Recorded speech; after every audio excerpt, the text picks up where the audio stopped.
और उचावच माने विभिन्न प्रकार के जो पर्वत, पठार, मैदान, भ्रश और जो घाटियां पाई जाती है, उन उचावचों को ही महासागरीय नीतल के उचावच के नाम से जाना जाता है।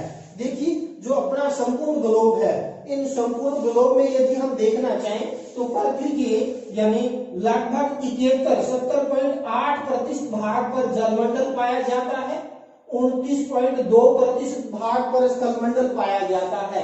ये बात कौन कहता है? यानी भूगोलवेत्ता क्रूमेल के अनुसार यानी संपूर्ण पृथ्वी के 70.8% भाग पर जलमंडल, 29.2% भाग पर यानी स्थलमंडल का विस्तार पाया जाता है। यदि हम बात करें तो मोटा मोटा यानी ब्रिटिश एनसाइक्लोपीडिया वो क्या कहती है? संपूर्ण पृथ्वी के यानी 71% भाग पर जलमंडल और 29% भाग पर स्थलमंडल का विस्तार पाया जाता है।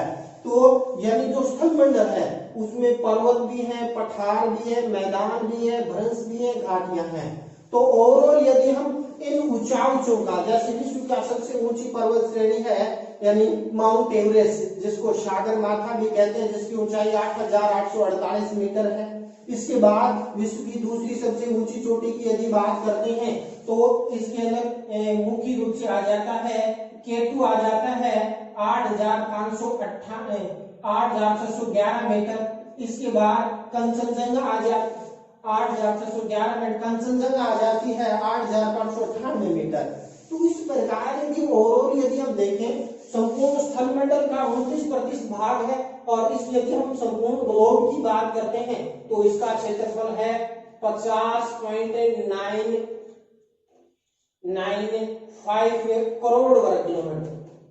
ये संपूर्ण पृथ्वी का क्षेत्रफल है वो पाया जाता है। और उसमें से यदि हम बात करते हैं कि स्थलमंडल, तो स्थलमंडल का यदि हम देखें तो इसमें 14.889 करोड़ वर्ग किलोमीटर क्षेत्रफल पर यानी स्थलमंडल का विस्तार पाया जाता है। और इस स्थलमंडल की हम यदि औसत ऊंचाई की बात करते हैं तो यानी जो ऊंचे पर्वतीय क्षेत्र हो, पठार हो, मैदान हो या नीचे वाले जो क्षेत्र हैं स्थलमंडल में, उसकी एवरेज ऊंचाई पाई जाती है 840 मीटर। कितनी मिलती है? 840 मीटर इसकी औसत ऊंचाई है वो प्रमुख रूप से क्या है पाई जाती है। और वहीं हम बात करते हैं जलमंडल की, तो जलमंडल का यह क्षेत्रफल पाया जाता है कितना?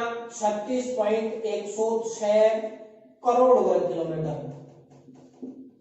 यानी संपूर्ण जलमंडल का, जिसमें हमारे यह विश्व का सबसे बड़ा महासागर प्रशांत महासागर 16.2 करोड़ वर्ग किलोमीटर है, अटलांटिक महासागर है 8.2 करोड़ वर्ग किलोमीटर है। इसके अलावा हिंद महासागर है 7.3 करोड़ वर्ग किलोमीटर मुख्य रूप से क्या है पाया जाता है। इसके अलावा कई सीमांत सागर भी पाए जाते हैं और उनको भी शामिल किया जाता है। तो यानी 36.106 करोड़ वर्ग किलोमीटर है। और समुद्र की यदि हम गहराई की बात करते हैं, औसत गहराई, तो ये औसत गहराई पाई जाती है 3800 मीटर, और ये पर्सन यूजीसी नेट के अंदर आ चुका है। तो इस प्रकार यानी अपना उद्देश्य नहीं केवल यानी क्लास के साथ साथ कंपटीशन की तैयारी करना है।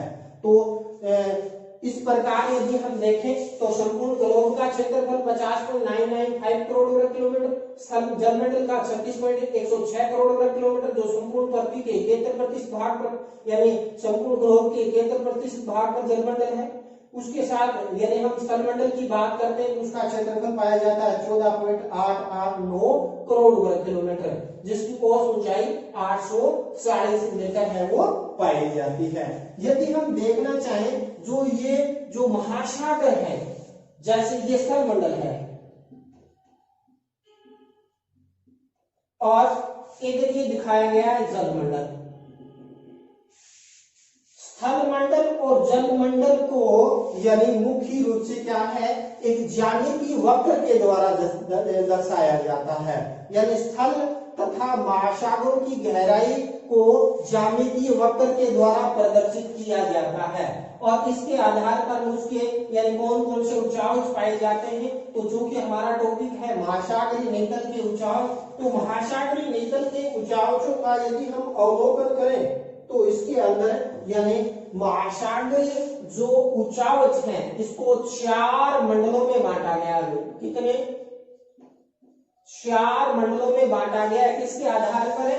यानी स्थल मंडल तथा महासागरीय नीतल की जो तली है उसकी जो की गहराई को ज्यामितीय वक्र के द्वारा प्रदर्शित कर इसको हम 4 मंडलों में बांट सकते हैं, जिसमें हम यानी मुख्य रूप से इसके अंदर पर्वत में मिलेंगे, पठार में मिलेंगे, मैदान में मिलेंगे, गर्त में मिलेंगे। तो इसको 4 मंडल कौन कौन से हैं? नंबर 1 तो आता है महाद्वीपीय मगन तट, दूसरा यदि हम बात करते हैं महासागरीय मगन ढाल, तीसरा यदि हम बात करते हैं महासागरीय गहरे महासागरीय मैदान, और चौथा आ जाता है गर्त। तो इस प्रकार यानी मुख्य रूप से क्या ज्यामितीय वक्र के आधार पर स्थल तथा महासागरों की गहराई को जो ज्यामितीय वक्र के द्वारा प्रदर्शित किया जाता है, इसके आधार पर यानी महासागर की जो तली है उसको 4 मंडलों में बांटा गया है।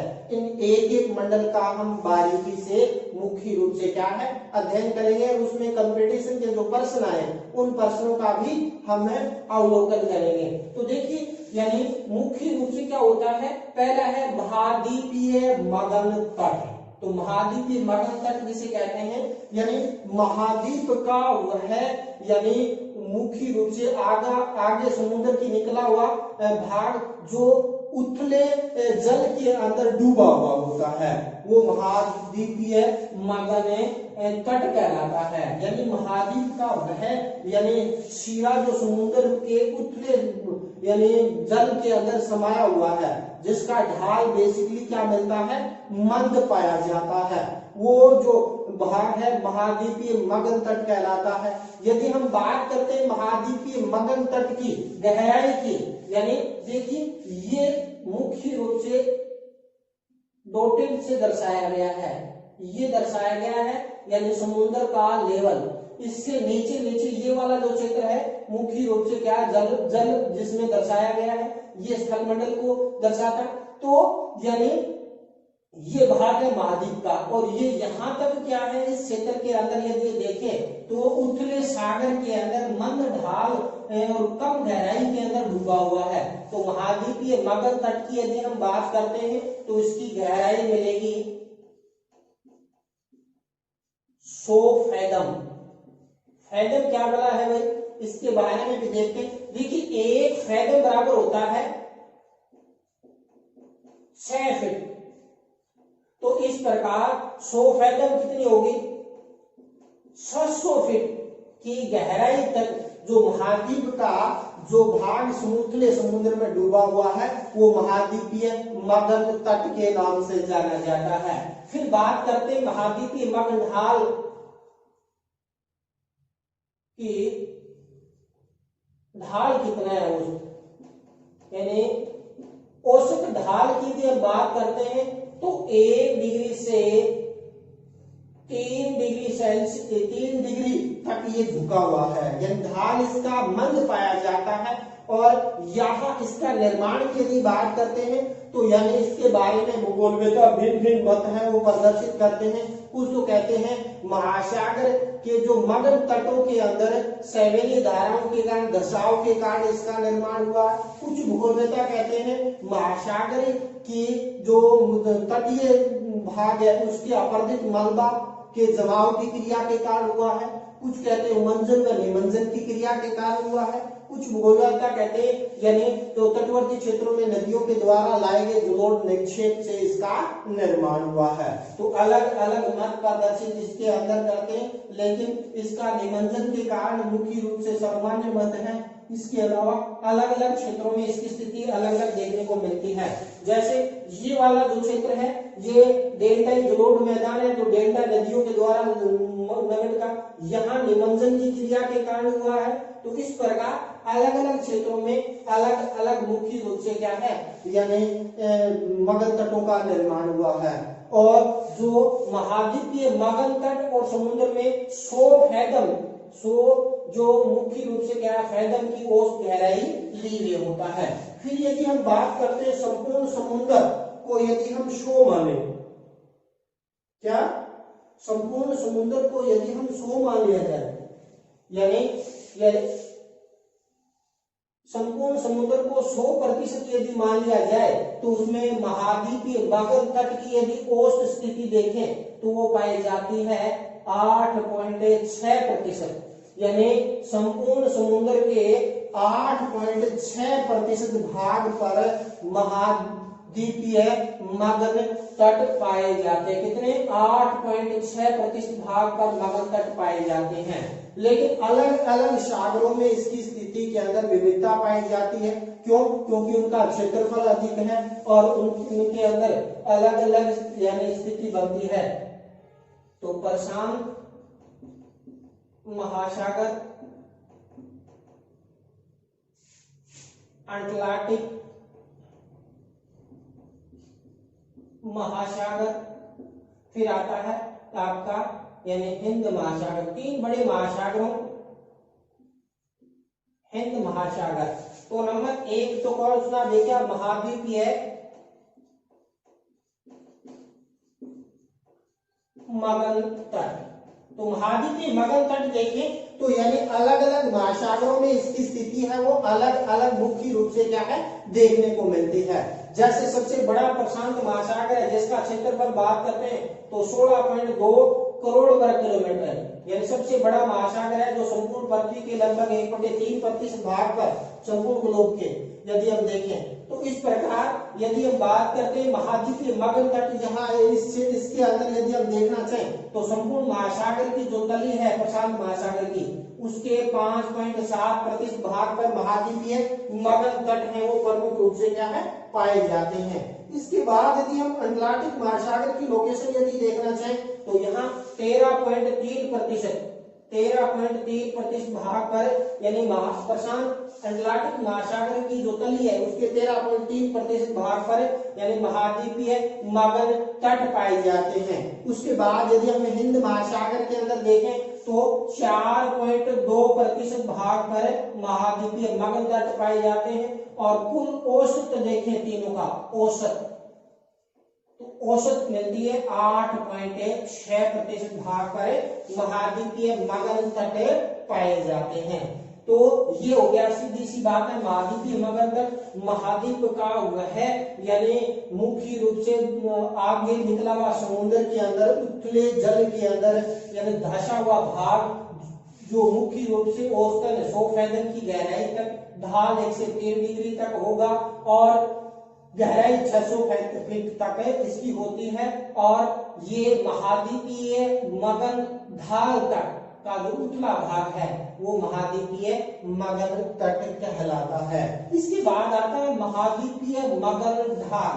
तो महाद्वीपीय मगध ढाल को हम किस प्रकार परिभाषित करेंगे कि महाद्वीपीय मगध तट के अंतिम बिंदु से लेकर गहरे महासागरीय मैदान के बीच का जो तीव्र ढाल वाला जो यानी महाद्वीपीय तट भाग है जो महाद्वीपीय मगध तट के बाद प्रारंभ होता है वो बेसिकली महाद्वीपीय मगध यानी ढाल कहलाता है। ये है मगध तट, ये है मगध ढाल। तो महाद्वीपीय मगध तट की मगध ढाल की यदि विशेषता देखना चाहें तो इसका औसत ढाल की बात करते हैं तो यानी 5 डिग्री पाया जाता है। लेकिन अलग अलग क्षेत्रों में जैसे तटवर्ती क्षेत्र में यदि पर्वतीय क्षेत्र है तो वह अधिक मिलता है। जैसे सेंट हेलेना द्वीप के पास वहां 40 डिग्री तक मुख्य रूप से क्या है ढाल पाया जाता है। भारत में देखें तो अलग यानी इस क्षेत्र में मगध ढाल यानी बेसिकली 1 से 3 डिग्री है, जहां 5 से 7 डिग्री इस क्षेत्र में जाते हैं तो मगध ढाल की गहराई बढ़ती जाती है। देखिए मगध ढाल का ढाल तीव्र होता है, औसतन 5 डिग्री है, तो जिसके कारण यहाँ मलबा टिक नहीं पाता है। तो ये यानी तीक्ष्ण ढाल वाला जो भाग होता है वो महाद्वीपीय मगध ढाल कहलाता है। और इसका भी यानी मुख्य सैन्य धाराओं के निमंजन के कारण इसका प्रमुख रूप से क्या है निर्माण है वो माना जाता है। फिर यदि हम बात करते हैं महाद्वीपीय जो मगध ढाल है इसका गहराई कितनी पाई जाती है, तो गहराई की बात करते हैं तो इसकी गहराई मिलती है 2000 मीटर। इसकी औसत गहराई है वो प्रमुख रूप से क्या है पाई जाती है। फिर यदि हम बेसिकली इसके अंदर देखना चाहें तो अलग अलग महासागरों के अंदर इसकी स्थिति अलग अलग पाई जाती है, लेकिन यहां ले देता हूं मैं महाद्वीपीय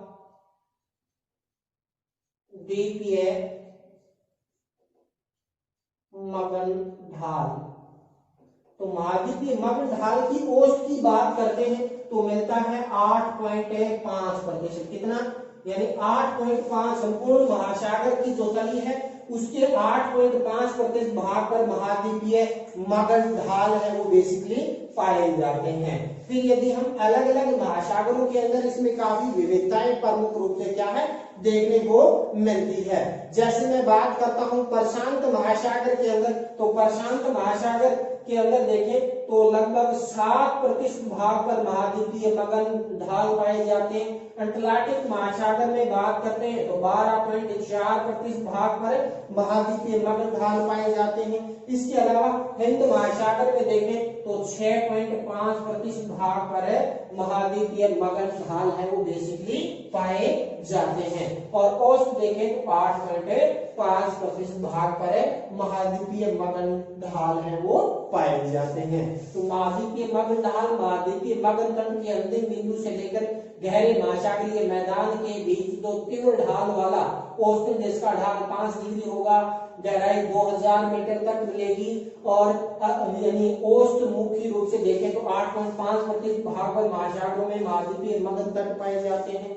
बेसिकली प्रशांत महासागर के 7%, अटलांटिक महासागर के 12.4% और हिंद महासागर के 6.1 यानी 5% भाग पर महासागरीय मैदान यानी महाद्वीपीय मगन ढाले पाए जाते हैं। इसके बाद बात करेंगे गहरे महासागरीय मैदान। तो गहरे महासागरीय मैदान यानी मुख्य रूप से क्या बेसिकली संप्रास मैदान होते हैं, जैसे हमने डेविस वेफेन का देखा, लेकिन इसके अंदर छोटी छोटी पहाड़ियां मिलती है, छोटे छोटे कटक्स मिलते हैं और छोटे छोटे ग्योट्स मिलते हैं। जैसे किसी कटक पर कोई द्वीप है वो ऊपर उठा हुआ है तो मुख्य रूप से क्या है गायोट या ग्योट के नाम से क्या है जाना जाता है। तो गहरे महासागरीय जो मैदान है वो संपूर्ण महासागर की तली के सबसे ज्यादा क्षेत्रफल पर फैला हुआ है और ये पर्सन केवीएस नवोदय विद्यालय के अंदर आ चुका है। तो महासागरीय मैदान की बात करते हैं, गहरे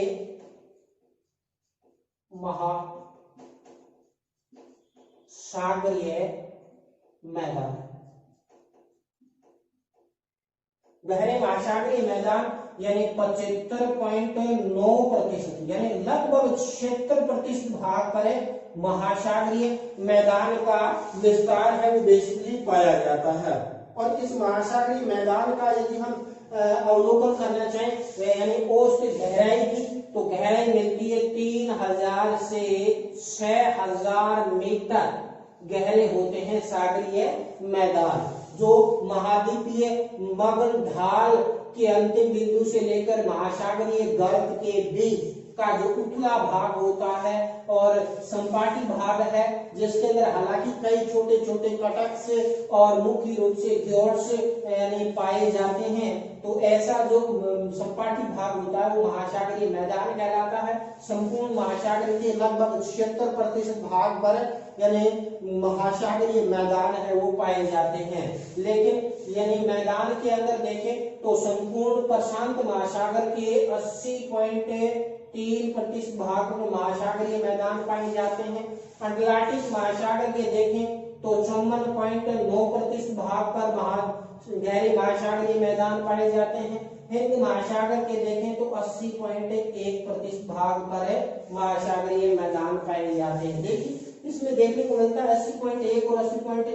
यानी 3 और 1 लगभग बराबर है। लेकिन अटलांटिक महासागर में यानी ये 54.9% क्यों पाए जाते हैं, तो इसका सीधा सा उत्तर आपने देखा होगा कि महाद्वीपीय मगन तट 13.3% भाग पर पाए जाते हैं, जहां 4.2 और 5.7 मिलते हैं।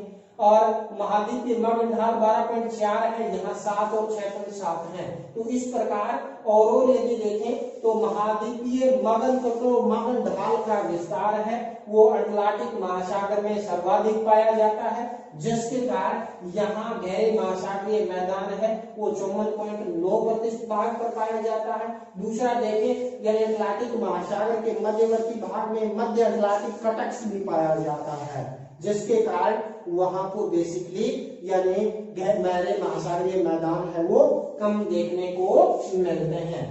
तो ये तो क्या है यानी तीसरा गहरी महासागरीय मैदान। तो ये तो अपने सामान्य परिचय देख रहे हैं। फिर इसके अंदर एक महासागर के अंदर यानी सीमांत सागर कौन कौन से पाए जाते हैं, वहां द्रोणियां कौन कौन सी पाई जाती है, वहां कटक्स कौन कौन से पाए जाते हैं, वहां द्वीप कौन कौन से पाए जाते हैं, उनका विस्तार से अध्ययन करेंगे। हालांकि इससे पूर्व हमने महाद्वीप और महासागरों की जो श्रृंखला इस अपने YouTube चैनल के अंदर यानी उनको भी हमने देखा था, तो उनका सहारा भी आप ले सकते हो, क्योंकि ये टॉपिक यदि आप उनको पहले देखते हो तो और बारीकी से ये टॉपिक आपके क्लियर होगा। तो इसके बाद महासागरीय गर्त आ जाता है। तो थोड़ा सा परिचय देख लेते हैं, हालांकि इसके विस्तार से अगले वीडियो में देखें। महासागरीय गर्त क्या है? महासागरीय गर्त महासागर का सबसे निचला सबसे गहरा भाग होता है, जो महाद्वीप के अंदर जो कटक्स पाए जाते हैं, जो मुख्य रूप से पर्वत श्रेणियां पाई जाती हैं, जो द्वीप पाए जाते हैं, मगर तट ढाल पाए जाते हैं, उनके सहारे मुख्य रूप से क्या है बेसिकली गर्त पाए जाते हैं। हालांकि महासागर की तली के अंदर देखें तो उसमें ज्यादा यानी अब तक रिसर्च हुए नहीं है, क्योंकि काफी गहरा भाग है। तो उसमें अब तक जो रिसर्च हुए उस रिसर्च के आधार पर यानी अब तक 57 गर्तों का पता चला है। कितने? 57 गर्तों का यानी अब तक रिसर्च से पता चला है, जिसमें हम देखें यानी जो प्रशांत महासागर है इसमें बेसिकली 32 गर्त पाए जाते हैं। क्या? गर्त 32 गर्त पाए जाते हैं। अटलांटिक महासागर का अवलोकन करें तो उसमें 19 गर्त पाए जाते हैं। हिंद महासागर में बात करते हैं तो यहाँ यानी 6 गर्त है वो पाए जाते हैं। और विश्व का सबसे जो गहरा गर्त है, प्रशांत महासागर का भी सबसे गहरा गर्त है मैरियाना गर्त, जो 11,000 यानी 22 मीटर गहरा है। कितना? 11,022। किसी किताबों में 11,033 भी मिलेगा। तो इस प्रकार यानी मुख्य रूप से मैरियाना गर्त सबसे गहरा, इसके अलावा मुख्य रूप से प्यूटोरिको गर्त भी मुख्य रूप से पाया जाता है। यानी हिंद महासागर का सबसे गहरा गर्त है सुंदा गर्त पाया जाता है। तो इस प्रकार इन गर्तों का यानी विस्तार से जो अध्ययन है हम अगले वीडियो के अंदर करेंगे। तो इस प्रकार यानी ये टॉपिक अपने यही समाप्त करते हैं। तो मैं उन तमाम विद्यार्थियों से अनुरोध करूंगा कि मोता कॉलेज में एमए प्री के अंदर सीमित सीटें हैं, तो यथाशीघ्र अस्थायी एडमिशन लेकर अपने सीट को सिक्योर करें, क्योंकि फिर अदर स्टेट से सीटें भर जाती है। तो हमारा उद्देश्य रहता है कि बढ़िया अच्छे पढ़ने वाले स्टूडेंट आए, तो आप अस्थायी रूप से एडमिशन लेकर अपने सीट को सिक्योर करें। तो इसी के साथ यानी घर से बाहर जाते समय मास्क और सैनिटाइजर साथ लेके जाएं, और यदि प्रवास होता है तो अपने जल भी अपने साथ